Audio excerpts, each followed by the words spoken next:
السلام علیکم ورحمۃ اللہ وبرکاتہ۔ الحمدللہ رب العالمین والصلاة والسلام علی اشرف الانبیاء والمرسلین نبینا محمد وعلی آلہ واصحابہ اجمعین، اما بعد۔ میرے محترم دوستو، نماز کی اہمیت کے بارے میں اللہ تعالیٰ جل شانہ کا فرمان ہے، اعوذ باللہ السمیع العلیم من الشیطان الرجیم وَأَقِيمُوا الصَّلَاةَ وَآتُوا الزَّكَاةَ وَارْكَعُوا مَعَ الرَّاكِعِينَ، اور نماز کو قائم کرو اور زکوٰۃ دو اور رکوع کرنے والوں کے ساتھ رکوع کرو۔ اور ایک اور مقام پر فرمایا حافظوا علی الصلوات والصلاة الوسطی، سب نمازوں کی حفاظت کرو اور درمیانی نماز کی اور اللہ کے لیے فرما بردار ہو کر کھڑے رہو۔ رسول اللہ صلی اللہ علیہ وسلم نے نماز کی اہمیت و فرضیت واضح کرتے ہوئے سیدنا معاذ بن جبل رضی اللہ تعالی عنہ کو یمن کی طرف روانہ کرتے ہوئے فرمایا فَأَخْبِرْهُمْ أَنَّ اللَّهَ فَرَضَ عَلَيْهِمْ 5 صَلَوَاتٍ فِي يَوْمِهِمْ وَلَيْلَتِهِمْ، صحیح بخاری۔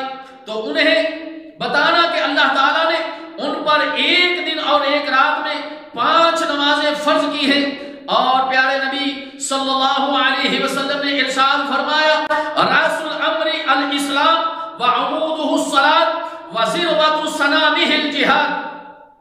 سنن ترمذی، تمام معاملات کی اصل اسلام ہے، اس کا ستون نماز ہے، اور اس کے کوہان کا اونچا حصہ یعنی اسلام کا اعلیٰ اور بلند ترین مقام جہاد فی سبیل اللہ ہے۔ اور اللہ تعالیٰ جل شانہ نے سورہ طٰہٰ میں فرمایا وَأْمُرْ أَهْلَكَ بِالصَّلَاةِ وَاصْطَبِرْ عَلَيْهَا، اپنے اہل و عیال کو نماز قائم کرنے کا حکم دیجئے اور خود بھی نماز کی پابندی کیجئے۔ میرے محترم دوستو، نماز اسلام کا بنیادی رکن ہے جس کے بغیر کوئی مسلمان نہیں ہو سکتا۔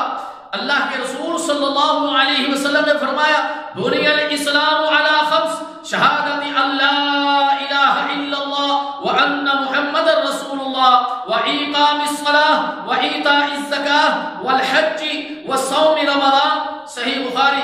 اسلام کی بنیاد 5 چیزوں پر رکھی گئی، اس بات کی گواہی دینا کہ اللہ کے علاوہ کوئی معبود برحق نہیں اور بلا شبہ محمد صلی اللہ علیہ وسلم اللہ کے رسول ہیں، نماز قائم کرنا، زکوٰۃ ادا کرنا، حج کرنا اور رمضان المبارک کے روزے رکھنا۔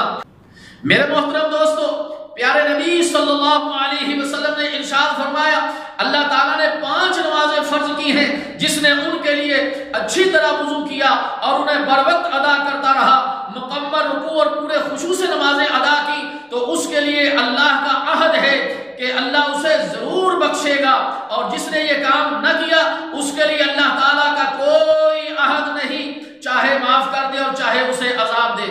رسول اللہ صلی اللہ علیہ وسلم کے دور میں جب کوئی شخص مسلمان ہوتا تو اسے سب سے پہلے نماز سکھائی جاتی تھی۔ آخر میں ہم اللہ تعالیٰ جل شانہ سے دعا کرتے ہیں کہ اللہ تعالیٰ امت مسلمہ کو رسول اللہ صلی اللہ علیہ وسلم کے طریقے پر نماز کو سیکھ کر ادا کرنے کی توفیق عطا فرمائے۔ انشاءاللہ تعالیٰ نماز کی فضیلت کے بارے میں دوسری مجلس میں آپ کے سامنے بات ہوگی۔ اللہ تعالیٰ جل شانہ ہمیں عمل کرنے کی توفیق عطا فرمائے۔ والسلام علیکم ورحمۃ اللہ وبرکاتہ۔